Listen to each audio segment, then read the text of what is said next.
Hello, welcome to another Gundam Operation 2 video. That is the new suit, the Jesta cannon, and I got two matches here for you. One, the first match here I believe is a solo match. I think I lost my A+ rating and I'm about to get it back, so spoiler alert. And the next match is a match with Stefan and Honey. I believe it was my third time playing the Jesta cannon at that point in time, and we'll see how we do. And yeah, we finally got the Jesta cannon. You know, we had the regular Jesta, which a lot of people were disappointed in. I think it's a pretty good suit, but you know, a lot of people aren't used to having suits with without a dodge roll, you know, general wise. So a lot of people just you know, they had to learn how to play the suit. But I think it's a pretty good suit. And the Jesta cannon, you know, how does this suit fare? Well, we'll get into it here. We'll go ahead and start off with the stats. You do, or I should say, you are a 600 cost support. Yeah, you are, not the Jesta cannon. You are. Yeah, 600 cost support. And for stats, you have 21,500 health, 36 ballistic and beam resistance. There we go. 6 melee resistance.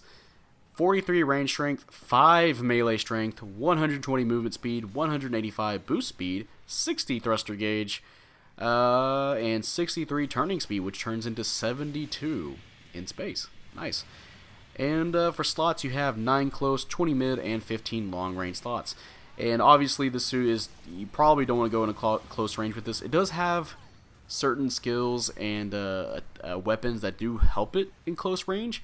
But yeah, if you get whacked, you're getting whacked. You're fucking dead. So be careful around raids.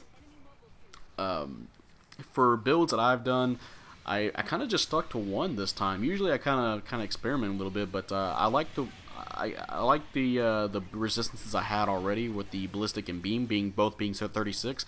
So I put educational program on, which will increase the percent of damage I do to enemies and decrease the percent of damage that's done to me, which will increase at the 4-minute mark in a match, or you know, the halfway point. So yeah, I like that a lot, and I went ahead and put even more range strength on this suit, and I think just a tad bit of melee resistance because that's all I had room for. So I think it went from 6 to 12, which I guess that saved me 100 damage.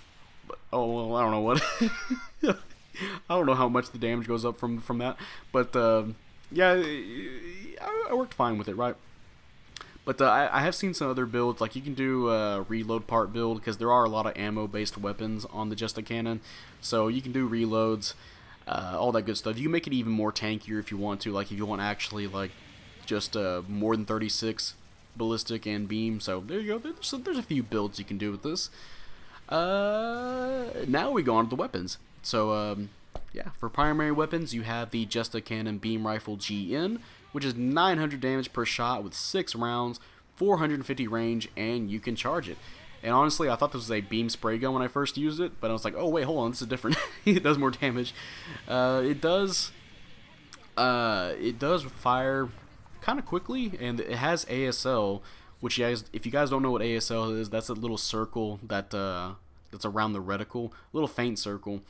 And this one's kind of accurate. You know, I feel like I've hit more shots than haven't when I'm using you know, especially with the range it has, 450 range. I felt like I've hit people from that range quite consistently. So the ASL is pretty high on this suit and pretty helpful. Now the stun accumulation is a little bit iffy. It does take 3 hits to stun with this weapon. It is not a instant stun. Oops, sorry about that. So you do have 6 rounds, so that takes half of your round, or half of your magazine to stun somebody. Or clip. Would it be clip or magazine? I already forgot. Or your E-Pack. There, we'll say E-Pack to keep it Gundam accurate, right?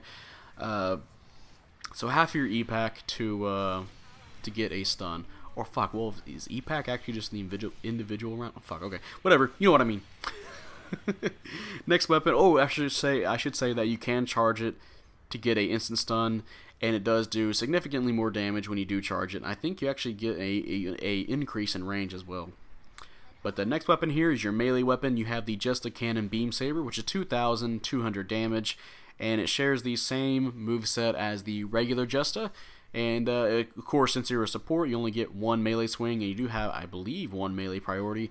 So typically, you know, you're not going to be out meleeing anybody unless latency's on, it favors you. But you can get some decent damage on generals if you get them in a stun lock and then you downswing them, right? So yeah, that's pretty nice. Now for your secondary weapons, you have the Jesta Vulcan Pod system, which is 130 damage, 40 rounds, and 150 range.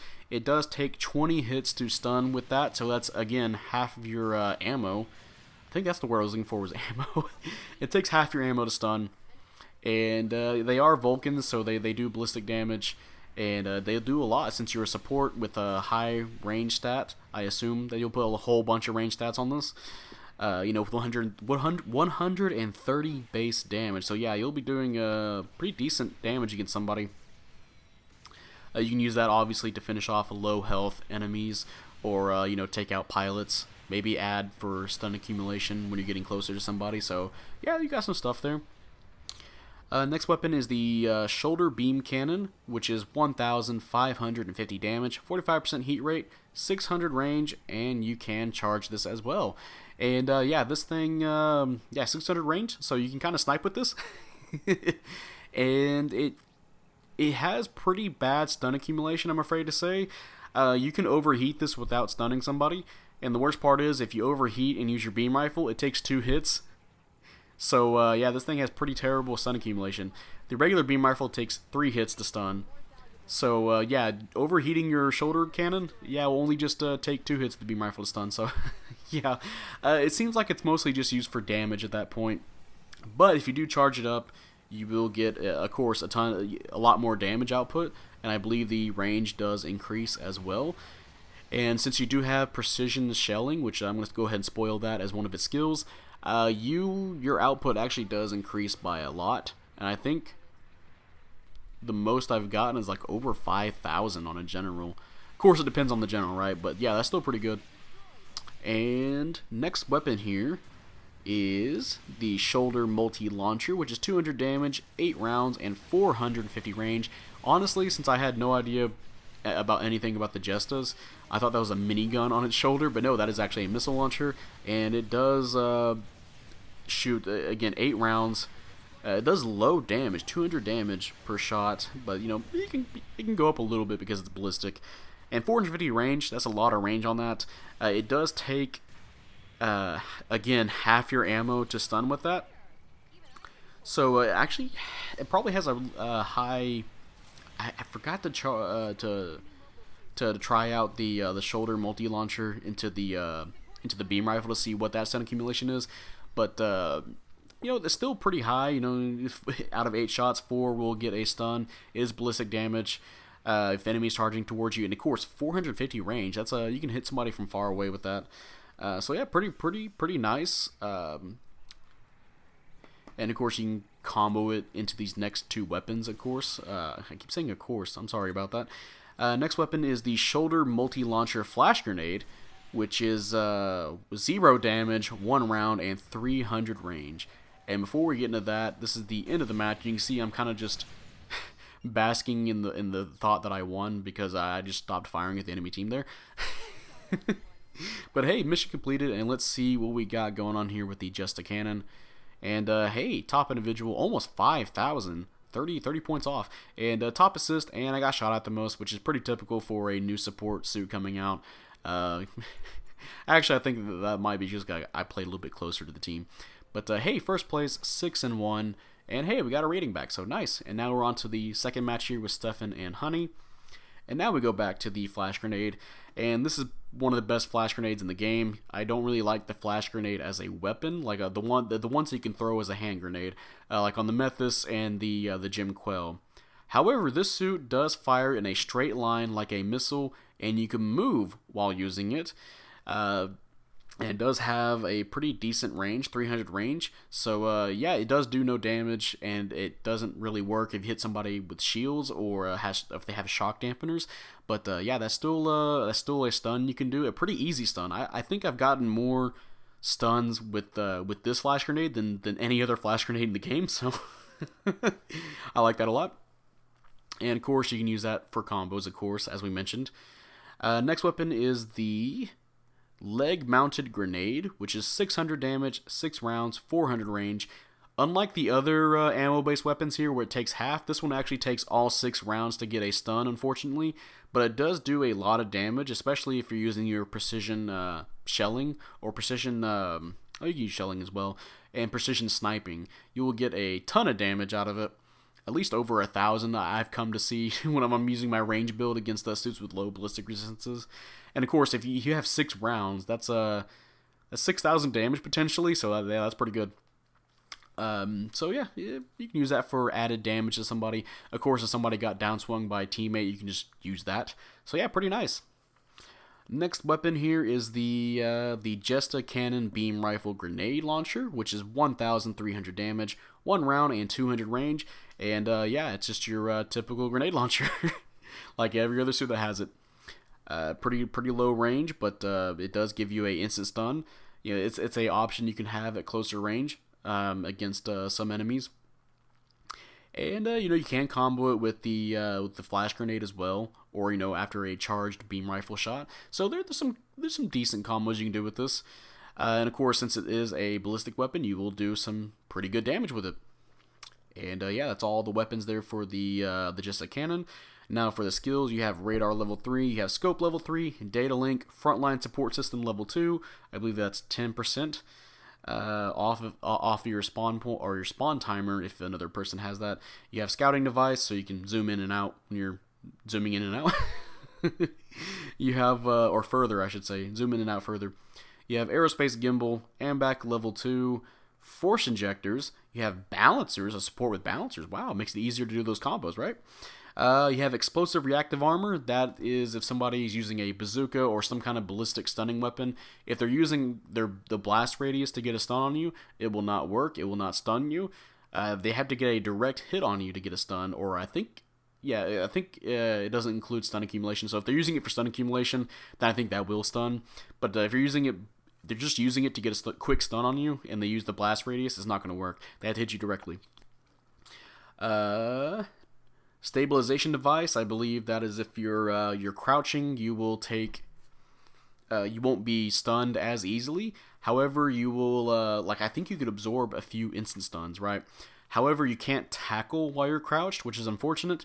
But I think, yeah, you can actually, if you get downswung. I think I forgot to mention this on some suits that do have that have this skill, which is quite a few supports. If you get downswung while you're crouching, I think it turns into a normal stun, which is kind of funny to think about. You have precision shelling and precision sniping level 2, and for shelling that adds a my nose is bleeding. That's not good. Adds a 5% damage modifier, or 5% more damage to your weapons when you're crouched. And precision shelling, that is when I'm going to get my tongue twisted saying precision. That is if you're zoomed in, you know, using your scope, you will do 35% more damage to enemies with your range attacks. Now combine that with if you're crouching with precision shelling, that's 40% more damage with your weapons, and that is a really good skill for this suit to have because again, like I've said, the shoulder beam cannon charged attack, I've gotten 5,000 damage with that. The leg mounted grenades, over 1,000 damage each. There's a lot of weapons that can really benefit this. Even the regular beam rifle, which I did, which is 900 damage per shot. I've gotten, I think if you saw at the end of that match there, the first match, over 2,000 damage on the full armor Haikushiki Kai, or no, the Haikushiki Kai, my bad. So yeah, that is a pretty helpful skill. There's another part of this skill which I don't find as helpful, which is if somebody has broken leg parts or broken parts in general, you will actually do a better stagger on them. So let's say if your beam rifle does a or your shoulder cannon does a normal stun, or no, let's just say beam rifle. If your beam rifle if you charge it up to do a normal stun on somebody, and you attack somebody who has broken legs, that will get you a heavy stagger instead. So yeah, unfortunately, by the time somebody's legs are broken, their suit's pretty much done for. So I haven't really found a lot of use out of this skill. And it's not the first. This is not the first suit that does have this. You know, the Gelgu JN also has the skill, and I believe one other suit, maybe a few other suits have this. Honestly, yeah, they can give this to a bunch of other supports, you know. Just for that 35% more damage. Actually, no, that would actually be kind of broken on some suits, but damage wise. And finally, you got some buffers. You have shoulder buffer, which I believe is 10% off your shoulders, and arms equipment buffer level 2, which is either 10 or 15% less damage where your arms are. And yeah, that is the Jesta cannon. I gotta say, the damage output on this suit is quite nice, and there are some pretty useful skills that this suit does have. It's just that I feel like the stun accumulation is really lacking on this suit. So if somebody approaches you and they know what they're doing for stun locks, you kind of just can't fight back unless you get the stun first, which can be kind of hard because you're a support. You don't really have a dodge roll or a maneuver armor on your side to kind of make them waste their shots, right? Like this Dovenwolf just walking up and trying to melee me. He's been successful a few times. He probably knows it too. So it can be a little bit troubling, especially since you have low melee resistances. So a raid should just have no problem with you at all. Raid will just come up, melee you, and just fucking kill you. Another thing is this suit does require a bit of setup. As I mentioned, you do have precision shelling. That only works if you're scoped in on somebody. And of course, you can't really scope into somebody in the heat of battle, so you preferably want to be farther away from the battle and not scoped in right in front of somebody, unless of course they're incapacitated. But yeah, so you want to set up somewhere, and that can be kind of tough with all the suits with multiple stun options at this cost, or a lot of range options as well.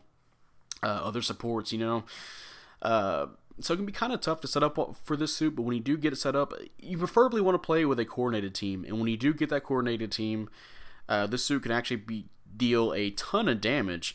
It can be pretty useful for just vomiting out damage in a certain direction and getting potentially getting some assists and kills out of people, right? So that's pretty helpful, actually. The problem is that it feels like it needs a team to help initiate for it. As I mentioned, actually, before we continue on with that, timeout. Let's see what we got on our third match ever playing the suit. Yeah, mission completed, and let's see what we did. And hey, top assist, I'm fine with that. Go ahead and praise Honey. He did really well in the Rigizi and the other support, the Super Gundam. But yeah, this suit, it feels like since you don't have that great a stun accumulation, especially if you're using the shoulder cannon uncharged, you kind of want your team to get those stuns for you, and then you can follow up with damage and all that good stuff. And of course, if you're going to use your charge weapons, well, you have to charge them first, so you're not really exactly throwing damage out there at the moment, so it can be kind of hard using the suit. And I think I'll probably won't play this suit often. There are a few 600 supports that are quite good right now. For me to play. You have the full armor Gundam Mark III, which can just vomit out damage. It can, and it has that overload ability, which can just bully raids. That's how crazy it can get, right? You have the even though I haven't used it in a while, you have Angelo's Gira Zulu, which has that shotgun that can actually stop maneuver armor raids quite well. You can even stop Beyond Customs boosting in the air with it. Stop generals from getting close to you, or you can switch it out for the heavy stagger Bruno gun Kai. You do have another suit. You have the regular Gyaradoga heavy arms, which has heavy staggers and range combos of its own. With the grenades as well. So it feels like those suits can initiate a lot better than the Jesta cannon. So I don't think I'll be using the Jesta cannon that much, which is unfortunate because the skills I like the skills on this suit. I just wish the stun accumulation was a lot better, so I feel like I can do stuff for my team a lot better. Other than that, I think the damage output is fine. I wouldn't change the damage. The damage is quite good on this suit. It's just that the stun accumulation I think needs to be a bit better. But there's probably some people out there that can make if you have a full team to play with, this is not a bad choice. You can play with your team, have your team, and have one person watch you in case a raid comes over. Have your team, establish a front line, and you can take some pot shots. help your team out. You finishing off people, right? This thing could be pretty good for finishing off enemies that are low on health. And if you get close, it feels like you want to start off sniping with the suit, and then as more enemies start getting picked off, you want to start playing more close range, or more mid range, I say. So that way you can throw in your missile launchers and your flash grenades into your beam rifle grenade, and then you go in for your melee, all that good stuff, right? You can help finish off the rest of the enemies and then set up somewhere, right? So yeah, I think that's gonna be it. And if you guys enjoyed this video, leave a like, subscribe if you want. I'd really appreciate it. And type up in the comment section how you feel about the Jesta cannon. Do you like it? Do you hate it? Unfortunately, I know there's some people that are actually really disappointed right now because they were disappointed with the regular Jesta, and now we have the Jesta cannon, and they see that it doesn't have that great stun accumulation and has a little bit of trouble. So now they're double disappointed. They got that double D going on. So, however, I think the damage is fine. It just requires some setup with a team, and you can start just smoking people, right? And unfortunately, there's some people who don't have other people to play with, so this might be a pretty huge skip for them, which is unfortunate. So yeah, I think they should try to help out that stun accumulation a little bit, especially since there's so many. I said they're really weird, especially since there's a lot of 600 suits that can just feels like they can bully some of the generals and even raids at this cost. Oh yeah, I should mention the Faz is also one of the things where it has damage control. Then it can just dish out damage as well, just casually over 4,000 damage, uncharged beam rifle, and missiles for all the mid. Yeah, there's a lot of good supports I think I would play other than this suit. It is a 2-star, so I guess it matches the 2-star. But yeah, that'll be it, and I will see you guys later.